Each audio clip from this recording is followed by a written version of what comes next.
안녕하세요. 저는 30대 초반 여자입니다. 서른이 넘어서야 역시 부모님 말을 잘 들어야 된다는 걸 다시 한번 느꼈습니다. 또한 부모님이 반대하는 결혼은 하면 안 된다는 것도요. 남편과 저는 대학교 다닐 때 처음 봤습니다. 부끄러움을 많이 타던 저는 친구도 많이 못 사귀고 혼자 밖으로 나돌았는데 남편은 대외 활동도 많이 하며 언제 어디서나 주변에 사람이 끊이질 않았죠. 그도 그럴 것이 키도 크고 잘생겼고 학교도 상위 10개 대학 중 하나였으니 다른 학교 다니는 친구들한테 소개팅도 많이 들어왔다고 하더라고요. 그에 반해 저는 정말 공부밖에 할 줄 몰랐던 공부벌레였습니다. 저희 집은 아버지 사업이 흐름을 잘 타서 저희 태어난 이후로는 단 한 번도 경제적으로 걱정해 본 적이 없었습니다. 그렇다고 부모님께서 저희에게 돈을 막 썼던 건 또 아닙니다.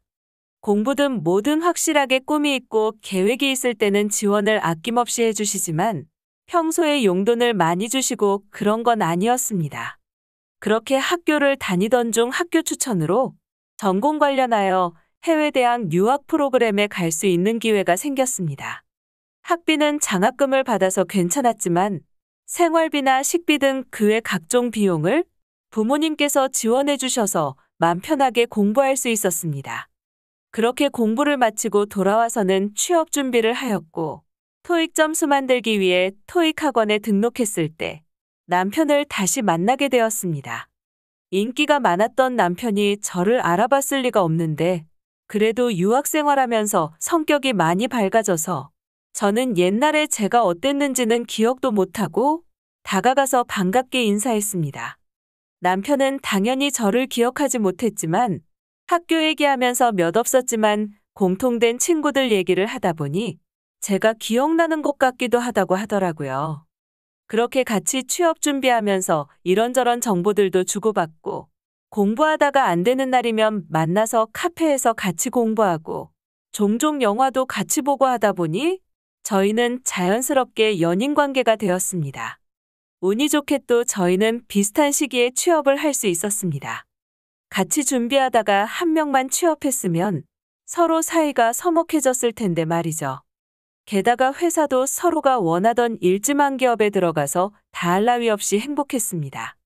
다른 친구들은 취업하면 차부터 사는데 서울은 지하철도 잘 되어 있었고 저희 둘 다 취업했다고 차부터 덜컥 사버리는 건 무책임하다고 생각했습니다.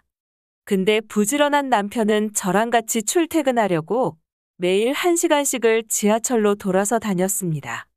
그때까지만 해도 눈에 콩깍지가 제대로 씌어져 있으니 남편이 검소한데 부지런하기까지 하다고 좋게만 보였죠. 주말에 데이트할 때도 항상 남편이 저희 동네로 와주었고 연애하는 내내 제가 사랑받고 있다는 느낌이 들게 해주었습니다. 회사 생활에도 적응해가고 있을 때쯤 이런 사람이랑 결혼을 하는 것도 나쁘지 않겠다는 생각이 들더라고요. 저희는 종종 농담 삼아 결혼 얘기도 하기는 했습니다. 남편이 항상 장난스럽게 결혼하자고 얘기를 많이 했었거든요. 저는 그래서 남편에게 진지하게 생각이 있냐고 물었습니다. 하지만 되려 남편이 머뭇거리더라고요. 시댁이 못 사는 건 아니었지만 결혼한다고 해서 충분한 지원을 받을 수 있는 상황도 아니라고 하더라고요. 그래서 혹시나 저희 쪽에서 예물예단 얘기가 나왔을 때 자기 집에서는 그에 상응하는 만큼 못할 수도 있다고요. 그래서 저는 그런 걱정은 하지 말라고 했습니다. 그리고 그날로 집에 가서 부모님을 설득했죠. 예물예단 어차피 형식적인 거니까 생략하고 저희 둘 다 벌이가 어느 정도 되니까 손 안 벌리고 결혼할 수 있다고 말씀드렸습니다. 하지만 어머니께서는 그런 게 문제가 아니라 그냥 양가의 경제 규모가 다른 것부터가 문제가 될 수 있다고 하시더라고요. 꼭 그 남자 아니면 안 되겠냐면서요. 그때 당시에는 우리가 무슨 세기의 만남이라도 되는 것처럼 이 남자 아니면 안 되겠다 싶었습니다. 천지에 널린 게 남자였는데 그땐 왜 깨닫지 못했을까요? 결국 부모님은 제 설득에 못 이겨서 결혼을 허락하셨지만 그래도 고생하는 건 별로 안 보고 싶으시다고 친정에서 집이랑 혼수는 다 해주셨어요. 시댁에서도 처음에는 고맙다고 하시더라고요. 시댁은 얼마 전에 시아버지가 은퇴하셨고 아직 취업 못한 여동생이 하나 있습니다. 시어머니는 평생 주부셨고요. 그래서 이제는 남편이 불가피하게 용돈을 드려야 한다고 하더라고요. 남편이나 저나 벌이가 괜찮았고 저는 아빠한테 받은 법인카드가 하나 있었기에 실상 제가 버는 돈은 그대로 다 제가 저금하는 데 쓰였습니다. 그렇게 저희의 결혼은 평탄하게 흘러가는 듯 하였습니다. 하지만 결혼을 하니 남편은 제가 편해진 걸까요? 처음에는 귀여운 질투 정도로 보였습니다. 엄마랑 한 번씩 쇼핑 가면 엄마가 백화점에서 옷을 사주시는데 유명한 고가의 브랜드가 많다 보니 남편도 알아보더라고요.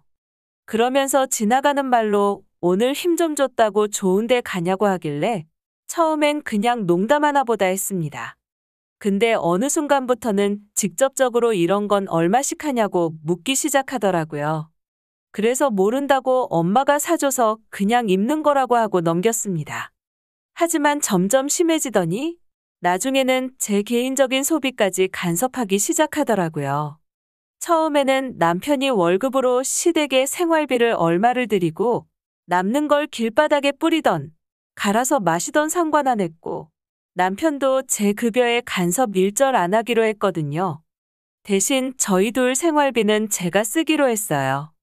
그러던 어느 날 직장 동료 결혼식이 잡혔는데 맨날 출퇴근할 때 입는 칙칙한 오피스룩밖에 없어서 제 돈 주고 오랜만에 원피스 하나 샀습니다. 사면서 남편 셔츠도 몇 개 사고요. 집에 들어가니 남편은 잘 갔다 왔냐는 인사보다 오늘은 또 뭘 샀냐고 인사를 하더라고요. 정말이지 짜증이 확 나면서 내가 왜 저런 인간 옷을 샀나 싶더라고요. 그래서 아무 말 안 하고 방으로 들어왔습니다. 남편이 따라 들어오더니 쇼핑백에서 사온 원피스 꺼내서 택부터 확인하더라고요. 그러더니 무슨 천조가리를 이런 가격을 주고 샀냐고 하더라고요. 결혼식인데 입을 옷도 없고 해서 오랜만에 쇼핑 한번 했는데 그거 가지고 왜 그러냐고 말했습니다. 그랬더니 저런 거 다 브랜드빨이라고 좀 싼 거 사도 되는데 뭐 하려고 저런 거에 돈을 쓰냐고 하면서 그럴 돈 있으면 시댁에 용돈이나 좀 드리지 그러냐고 하더라고요. 정말 그 얘기 듣는데 소름이 돋더라고요. 엄마는 여기까지 내다본 건가 싶더라고요. 서로 터치 안 하기로 해놓고 왜 그런 소리라냐고 한 번 더 그런 소리 하면 생활비 절반 받을 거라고 했습니다. 그랬더니 아무 말 안 하더라고요. 사실 남편만 저한테 이러는 건 아니었습니다.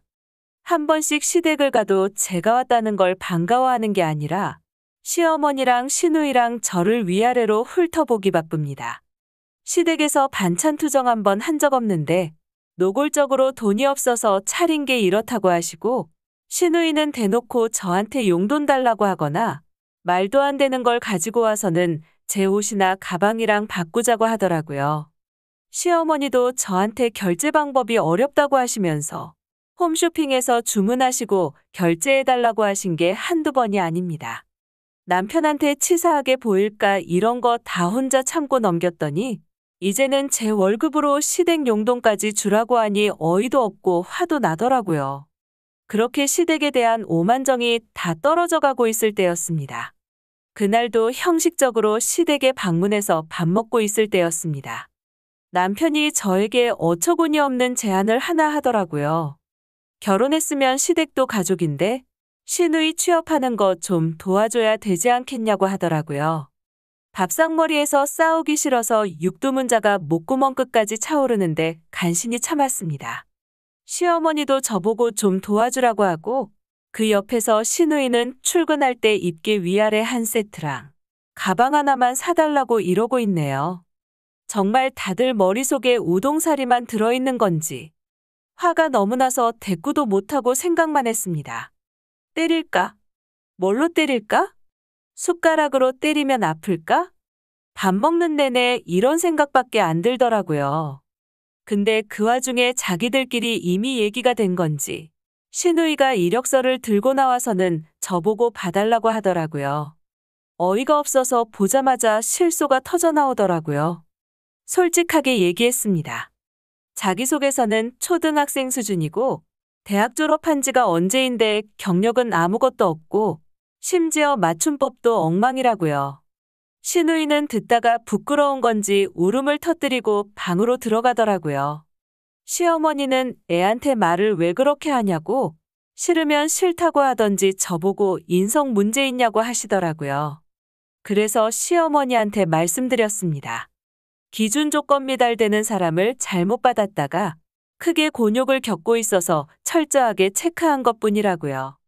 남편이 자기 얘기하는 거냐며 발끈하더라고요.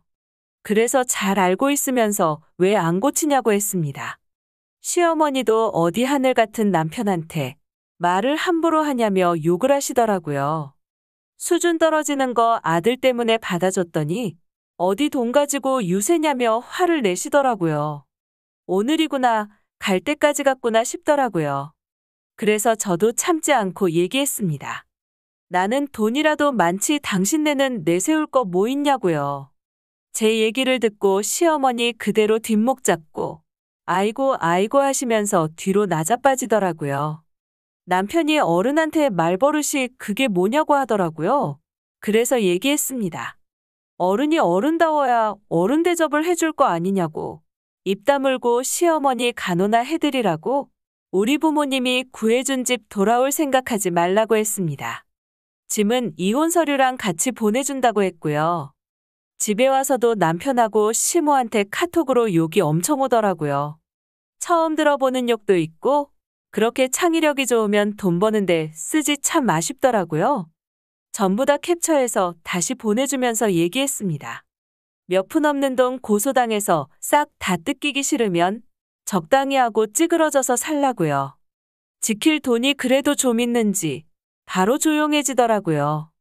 자존심인지 멍청한 건지 끝까지 사과도 안 하더라고요. 맘 같아서는 소송 걸고 한 푼이라도 다 뜯어내서 알거지 만들고 싹싹 비는 꼴 보고 싶지만 제 시간이 더 아깝다는 생각이 들더라고요. 정리는 생각보다 금방 했습니다. 말이 결혼이지. 조선시대 노비들이듯이 저희 집 들어올 때 가져온 거라고는 비루한 몸뚱아리밖에 없어서 이혼할 때도 정리가 편하더라고요. 이혼녀 타이틀을 얻긴 했지만 그거 무서워서 저 집구석 책임지고 살았다간 아마 제명에 못 죽었을 거예요. 제 글 읽으시는 분들도 부모님이 반대하면 꼭 다시 한번 생각해 보세요. 이야기 들어주셔서 감사합니다. 구독과 좋아요 눌러주시면 재밌는 이야기 준비하겠습니다.